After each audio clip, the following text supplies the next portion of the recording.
Hey guys, in this video I'm going to show you how to find the Hollow Visage in Crimson Desert. Hollow Visage is an amazing early game weapon that scales really well. It's even better when paired with Sword of the Lord if you like dual wielding. To find the Hollow Visage, first you need to go in this spot of the map.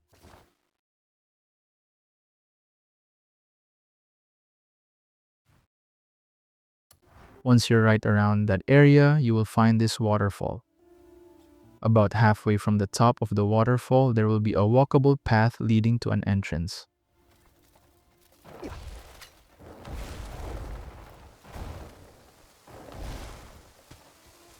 Go right at the edge of the waterfall entrance, then execute the stab move while facing the entrance. This will allow you to enter the waterfall. Inside, you will find the Hollow Visage.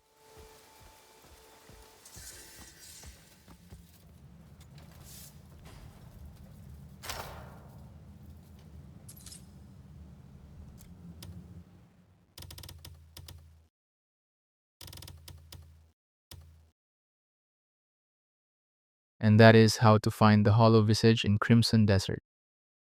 Thank you so much for watching.